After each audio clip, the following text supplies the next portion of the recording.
അങ്ങനെ നമ്മുടെ ഒരു വെള്ളാപ്പള്ളി മുസ്ലിയാർ ഒരു പ്രധാനപ്പെട്ട കാര്യം കണ്ടുപിടിച്ചിരിക്കുന്നു. എന്താ വെള്ളാപ്പള്ളി മുസ്ലിയാർ എന്ന് പറയാൻ കാരണം, വെള്ളാപ്പള്ളിയെപ്പോലെ തന്നെ അതിൻ്റെ വ്യത്യസ്തമായ രീതിയിൽ വെള്ളാപ്പള്ളിയുടെ അസുഖം ഒരു സവിശേഷമായ അസുഖമാണ്. അത് അപൂർവങ്ങളിൽ അപൂർവമായി മാത്രം കണ്ടുവരുന്ന ഒരു വൈറസ് ബാധ മൂലമുണ്ടാകുന്ന ഒരസുഖമാണ്. പക്ഷേ ഇതങ്ങനെയല്ല, ഇത് അതിൻ്റെ വേറൊരു ഇനമാണ്. അദ്ദേഹം ഇന്നലെ ഒരു മഹത്തായ കാര്യം സത്യപ്രതിജ്ഞാ ചടങ്ങുമായി ബന്ധപ്പെട്ട് കണ്ടുപിടിച്ചിട്ടുണ്ട്. ആ മഹത്തായ കാര്യം ഒരു ക്ലിപ്പായി ഇന്നലെ മുതലേ സാമൂഹ്യ മാധ്യമത്തിലൂടെ പ്രചരിക്കുന്നുണ്ടായിരുന്നു. ആദ്യം എനിക്ക് തോന്നുന്നത് ആ ക്ലിപ്പൊന്ന് കാണുന്നതായിരിക്കും അതൊന്നുകൂടി പറയാൻ എളുപ്പമുണ്ടാകുക. ആ ക്ലിപ്പ് ദേ ഇതാണ്.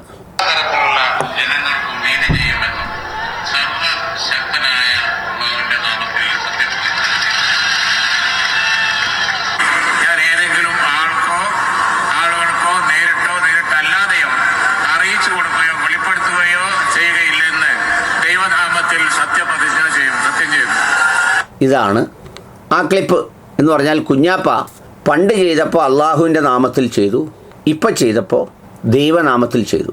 ഓഹ്, എന്തൊരു മഹാ അപരാധമാണെന്നറിയാവോ.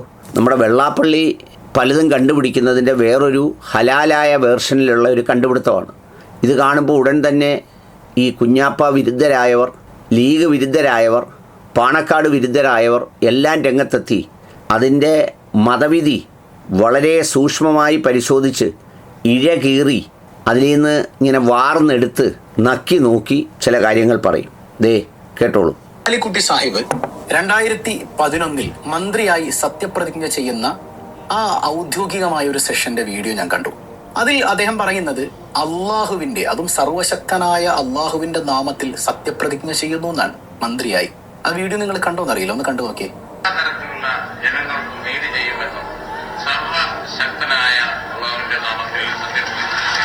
സംഗതി ഈ സത്യപ്രതിജ്ഞ കണ്ടപ്പോൾ എനിക്ക് ഭയങ്കര സന്തോഷം തോന്നി. ഓരോ വിശ്വാസികളും അവരവർ വിശ്വസിക്കുന്ന അവരുടെ ദൈവത്തിന്റെ നാമത്തിൽ തന്നെ സത്യപ്രതിജ്ഞ ചെയ്യുമ്പോൾ അത് ഈ രാജ്യത്തിന്റെ മനോഹരമായ മതേതര മനസ്സിനെ തുറന്നു കാണിക്കുന്ന നല്ലൊരു സെഷനായി അനുഭവപ്പെട്ടു. അപ്പോൾ ആ മനോഹരമായ ഒരു സെഷന്റെ പുനരാവർത്തനം ആസ്വദിക്കാൻ വേണ്ടിയിട്ട് അദ്ദേഹത്തിൻ്റെതടക്കം ലീഗ് മന്ത്രിമാരുടെ, പ്രത്യേകിച്ച് അത് കോട്ട് ചെയ്യണം കേട്ടോ, പ്രത്യേകിച്ച് അവരുടെ സത്യപ്രതിജ്ഞ കാണാൻ വല്ലാതെ ആഗ്രഹിച്ചു. പ്രത്യേകിച്ച് KM ഷാജി സാഹിബിന്റെ. അദ്ദേഹം മതമാണ് മതമാണ് മതമാണ് പ്രശ്നം എന്ന് പലയാവർത്തി പറഞ്ഞിട്ടുണ്ട്. എന്ന് പറഞ്ഞാൽ ഇവിടെ മതത്തിന്റെ പേരിൽ ഭ്രാന്ത് ഉണ്ടാക്കാൻ ശ്രമിക്കുന്ന കുറെ ആളുകൾക്കിടയിൽ ഞങ്ങൾ ഓരോരുത്തരും ഞങ്ങളുടെ മതത്തിൽ വിശ്വസിച്ചുകൊണ്ട് ഇതര മതസ്ഥർക്ക് ഒരു പ്രയാസവും ഉണ്ടാക്കാതെ അവരെ ചേർത്തു പിടിക്കാൻ താല്പര്യമുള്ളവരാണ്, അങ്ങനെയാണ് ഞങ്ങളുടെ സ്വഭാവമെന്ന് മനോഹരമായി പലയിടങ്ങളിൽ പ്രസംഗിച്ച ആളും കൂടിയാണ് KM ഷാജി സാഹിബ്. എൻ്റെ മതം എനിക്ക് ഏറ്റവും മനോഹരമായ ഒരു സംഗതിയാണ് എന്ന് അദ്ദേഹത്തിന്റെ പല പ്രസംഗങ്ങളിൽ നിന്ന് കേട്ടിട്ടുണ്ട്. അതുകൊണ്ട് തന്നെ അദ്ദേഹം അള്ളാഹുവിന്റെ നാമത്തിൽ സത്യപ്രതിജ്ഞ ചെയ്യുന്നത് കാണാൻ വല്ലാതെ ആഗ്രഹിച്ചിരുന്നു. അങ്ങനെ ഞാൻ അദ്ദേഹത്തിന്റെ ആ സെഷൻ കൂടെ ഒന്ന് കണ്ടു. എല്ലാ തരത്തിലുള്ള ജനങ്ങൾക്കും നീതി ചെയ്യുമെന്നും ദൈവത്തിന്റെ നാമത്തിൽ സത്യം ചെയ്യുന്നു. എന്നെ അത് വല്ലാതെ പ്രയാസത്തിലാക്കി. അതെന്തുകൊണ്ടായിരിക്കും അങ്ങനെ സംസാരിക്കും? ഇതാണ് മൊയ്ലാരുകുട്ടി കണ്ടുപിടിച്ചിരിക്കുന്നത്. മൊയ്ലാരുകുട്ടി 2011 ഇന്ത്യ അല്ല, 2025 ഇന്ത്യ. 2011 ഇന്ത്യ ഏതാണെന്നറിയോ? അന്ന് കുറേ മൊയ്ലാരുകുട്ടിമാർ BJPക്കാരാണ് ഭരിക്കുന്നത്, RSSകാരാണ് ഭരിക്കുന്നത്, സോണിയാഗാന്ധി RSS ആണ്, മൻമോഹൻ സിംഗ് BJP ആണ് എന്നൊക്കെ പറഞ്ഞ് നടന്നിരുന്ന ഒരു കാലമുണ്ടല്ലോ. അന്ന് UPA ഗവൺമെൻറ്റായിരുന്നു, 2ാം UPA ഗവൺമെൻറ്റായിരുന്നു. ഇപ്പോൾ ഭരിക്കുന്നത് RSSൻ്റെ പൂർണ്ണമായ നിയന്ത്രണത്തിലുള്ള സംഘപരിവാർ നയിക്കുന്ന BJP സർക്കാരാണ്. അപ്പോൾ അവരും മന്ത്രിയായിരിക്കുമ്പോൾ സത്യപ്രതിജ്ഞാ ചടങ്ങിൻ്റെ പേപ്പറിൽ അതിനകത്ത് 2 ഓപ്ഷനേ ഉണ്ടായിരുന്നുള്ളൂ. ഒന്ന് ദൃഢപ്രതിജ്ഞയും മറ്റൊന്ന് in the name of God, ദൈവനാമത്തിലും. അതിനകത്ത് അള്ളാഹു സുബ്ഹാനഹു വ തആലയുടെ നാമത്തിൽ, അല്ലെങ്കിൽ അവസാന പ്രവാചകനെ അവതരിപ്പിച്ച അള്ളാഹു സുബ്ഹാനഹു വ തആലയുടെ നാമത്തിൽ എന്ന് പറയാൻ അതിൽ വരികളുണ്ടായിരുന്നില്ല. അപ്പോൾ മൊയ്ലാർ ഉസ്താദിന് ചോദിക്കാം, അങ്ങനെ വരികളില്ലാത്തത് അങ്ങനെ ഒന്ന് പറഞ്ഞാൽ എന്താന്ന്? അങ്ങനെ പറയാൻ പറ്റത്തില്ല. നിങ്ങളിപ്പോൾ ഉസ്താദുമാരല്ലേ, നിങ്ങളോട് എന്തെങ്കിലും ഒരു കാര്യത്തെക്കുറിച്ച് തിരിച്ചൊരു ചോദ്യം ചോദിച്ചാൽ പറയൂലേ, കുരുത്തക്കേട്, എന്തൊരു കുരുത്തക്കേടായി കാണിക്കുന്നത്? നാളെ നിനക്ക് അള്ളാഹുവിൻ്റെ അടുത്ത് ഒരു സംഗതിയും കിട്ടത്തില്ല. അതുപോലെ തന്നെ രാജ്യത്തിൻ്റെ നിയമങ്ങളിൽ ചില സംഗതികൾ വരുമ്പോൾ ആ സംഗതികളെ ഉൾക്കൊണ്ടും അംഗീകരിച്ചേ മുന്നോട്ട് പോകാനൊക്കെയുള്ളൂ. അപ്പോൾ അങ്ങ് ചോദിക്കും അത് എത്ര വരെ ഉൾക്കൊള്ളാൻ പറ്റുമെന്ന്. ഈ ഗോഡ് എന്ന് പറയുന്നത് കൊണ്ട് ഒന്നും സംഭവിക്കില്ല ഉസ്താദേ. നമ്മളിപ്പോൾ പ്രവാചകനായ മുഹമ്മദ് നബി സല്ലല്ലാഹു അലൈഹി വസല്ലം എന്ന് നമ്മൾ പറയും. ഇംഗ്ലീഷ് ടെക്സ്റ്റിൽ എങ്ങനെയാണെന്ന് അറിയാതെ എഴുതിയിരിക്കുന്നത് prophet Muhammad peace be upon him. Peace be upon him എന്നുള്ളത് എന്ന് പറഞ്ഞാൽ അവൻ്റെ മേൽ അനുഗ്രഹങ്ങൾ ചൊരിയട്ടെ. അതിനെ കുറച്ചുകൂടി ഒരു അങ്ങിപ്പോൾ വ്യാഖ്യാനിച്ച മുസ്ലിയാരി ബുദ്ധിയിൽ വ്യാഖ്യാനിച്ചാൽ അവൻ എന്ന് പറഞ്ഞുകൂടാ. പ്രവാചകനെ അവനെന്ന് പറയാൻ പാടുണ്ടോ? പക്ഷേ ഇംഗ്ലീഷിൽ അങ്ങനെ പ്രയോഗിക്കാൻ പറ്റുള്ളൂ. അത് പറയുന്നവരുടെ ഹൃദയത്തിൽ ആ അർത്ഥം ഉൾക്കൊണ്ട് ആ വികാരത്തോടെയാണ് അവർ പറയുന്നത്. ഇംഗ്ലീഷിൽ അതല്ലേ പറ്റുള്ളൂ.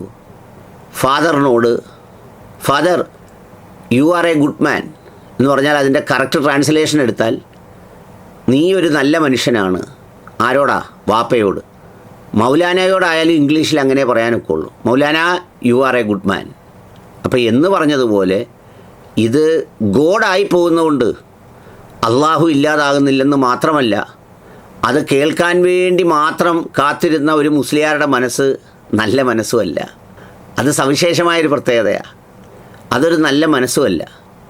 ഇതിപ്പോൾ ഗോഡെന്ന് പറഞ്ഞാലും അല്ലെങ്കിൽ ദൈവമെന്ന് പറഞ്ഞാലും എല്ലാം അതാരാണോ വിശ്വസിക്കുന്നതിൻ്റെ ഉള്ളിൽ അവൻ മനസ്സിലാക്കിയ ഒരു ഗോഡുണ്ടല്ലോ, അവൻ മനസ്സിലാക്കിയ ഒരു ദൈവമുണ്ടല്ലോ, അവൻ മനസ്സിലാക്കിയ ഒരു അള്ളാഹു ഉണ്ടല്ലോ. അതിൻ്റെ മൂല്യങ്ങളെ സൂക്ഷിക്കുക എന്നിടത്ത് മാത്രമേ അതിൻ്റെ പ്രാധാന്യമുള്ളൂ. അതുകൊണ്ട് ഇപ്പോൾ അങ്ങ് പറഞ്ഞതുപോലെ ഷാജിയുടേനകത്ത് കണ്ടില്ല, കുഞ്ഞാലിക്കുട്ടിയുടേനകത്ത് കണ്ടില്ല, എൻ ശംസുദ്ദീനകത്ത് കണ്ടില്ല, ബാക്കി ആരുടേനകത്തും കണ്ടില്ല എന്ന് പറഞ്ഞാൽ അതാണ് അതിൻ്റെ സംഗതി. പിന്നെ ഈ ഭരണഘടന അല്ലെങ്കിൽ ഇതുപോലുള്ള സംഗതികൾ സർക്കാരിൻ്റെ ഉത്തരവെന്നൊക്കെ പറയുന്നത് നമ്മൾ പള്ളിയിലൊക്കെ ഉസ്താദന്മാർ ഓരോരുത്തരും എഴുതി സൂക്ഷിച്ചു വെച്ചിരിക്കുന്ന കിതാബ് പോലെയല്ല. അതിനകത്തൊക്കെ നമുക്ക് തർക്കിക്കാൻ ഓരോരുത്തർക്കും ഒരുപാട് കാരണങ്ങളുണ്ട്. ഇതിലതൊന്നും പറ്റില്ല. ഇതിലിപ്പോൾ അള്ളാഹുവിൻ്റെ നാമത്തിൽ എന്ന് പറയുന്നത് തെറ്റാണ്. അത് പ്രിൻ്റ് ചെയ്ത് കൊടുത്ത അല്ലെങ്കിൽ ഭരണഘടന പറഞ്ഞ ആ പ്രൊവിഷന് തെറ്റാണ് എന്ന് ആരെങ്കിലും പറഞ്ഞ് കോടതിയിൽ പോയാൽ പിന്നെ വർഷങ്ങളോളം അടിക്കാനും ഈ സമൂഹം എല്ലാം കൂടെ തമ്മിലടിക്കാനും അള്ളാഹുവിന് വേണ്ടി പോരാടാൻ ഇതുപോലെ ഇറങ്ങാനും ഒക്കെ ഒരുപാട് ആളുകൾ അങ്ങ് രംഗത്ത് വരും. എന്നാൽ അവർക്ക് യഥാർത്ഥത്തിൽ അടിസ്ഥാനപരമായ അതിലെന്തെങ്കിലും വിശ്വാസമുണ്ടോ? ഒന്നുമില്ല. ഇന്നലെ ഒരു മുസ്ലിയാർ, ഒരു മൗലവി എൻ്റെ പോസ്റ്റിൻ്റെ അടിക്ക് ഒരു കമൻ്റ് എഴുതിയിരിക്കുന്ന കണ്ടു.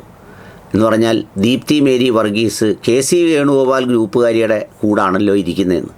ഈ ഗ്രൂപ്പൊക്കെ ദുനിയാവിന് വേണ്ടിയുള്ള ഗ്രൂപ്പാന്ന് പറയാം. സ്ഥാനത്തിന് വേണ്ടിയാണ്, അധികാരത്തിന് വേണ്ടിയാണ് നേതാക്കൾ ഒന്നിച്ച് നിൽക്കുന്നതൊക്കെ.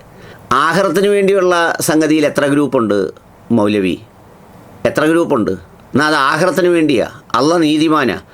പക്ഷേ ഇവിടെ മൂല്യാക്കന്മാർ ഗ്രൂപ്പ് കൊടുത്തോ ഒരു ചെറിയ സംഘടനയ്ക്ക് വേണ്ടി, അതിലൊരു പ്രസിഡൻറ്റ് സെക്രട്ടറി ആവാൻ വേണ്ടി. അപ്പോൾ അതുകൊണ്ട് യാഥാർത്ഥ്യങ്ങളെ യാഥാർത്ഥ്യങ്ങളായി ഉൾക്കൊണ്ട് വേണം ഈ കാര്യങ്ങളൊക്കെ പറയാൻ. ഇനി നാളെ ഒരു കാലത്ത് അങ്ങനെ വിളിക്കാനേ പറ്റത്തില്ല, അല്ലെങ്കിൽ അതിൻ്റെ പേരിൽ പ്രാർത്ഥിക്കാനേ പറ്റത്തില്ലെന്ന് പറഞ്ഞാൽ പ്രാർത്ഥിച്ചുകൊണ്ടിരിക്കുന്ന ഒരുപാട് സാധാരണക്കാരായ മനുഷ്യർ ചിലപ്പോൾ തെരുവിലിറങ്ങി വഴക്കോ വയ്യാവേലിയോ ഒക്കെ ഉണ്ടാക്കി യുദ്ധം പോലുള്ള സാഹചര്യങ്ങളൊക്കെ ചിലപ്പോൾ ഉണ്ടായെന്ന് വന്നേക്കും ഭാവിയിൽ, കുറേ വർഷങ്ങൾക്ക് ശേഷം ലോകത്തൊക്കെ നടക്കുന്ന പോലെ. അപ്പോൾ അങ്ങനെ ഉണ്ടാവുകയാണെങ്കിലൊക്കെ ഈ മുസ്ലിയാക്കന്മാരെന്തോ ചെയ്യുമെന്നറിയാമോ? വേറൊരു കിതാബും കൊണ്ടുവരും. ഇപ്പോൾ ഇല്ലേ അമേരിക്ക ഇസ്രായേൽ ഇറാനെ അടിച്ചപ്പം കിതാബും കൊണ്ട് കുറച്ച് പേര് ഇറങ്ങിയല്ലോ, അതുപോലെ ഇറങ്ങിയിട്ട് പറയും ഇതൊക്കെ ശാന്തമാണ്, സമാധാനമാണ് നമ്മൾ ഉദ്ദേശിക്കുന്നത്, ഇതിൽ ഏറ്റുമുട്ടാൻ പാടില്ല, ബദറിൽ അങ്ങനെയായിരുന്നു, ഉഹദിൽ ഇങ്ങനെയായിരുന്നു എന്ന് പറഞ്ഞാൽ നിങ്ങൾക്ക് വളരെ സുഖസമൃദ്ധമായും സുഭിക്ഷമായും ജീവിക്കാൻ പറ്റുന്ന ഒരു സാഹചര്യം ഉണ്ടാക്കണം.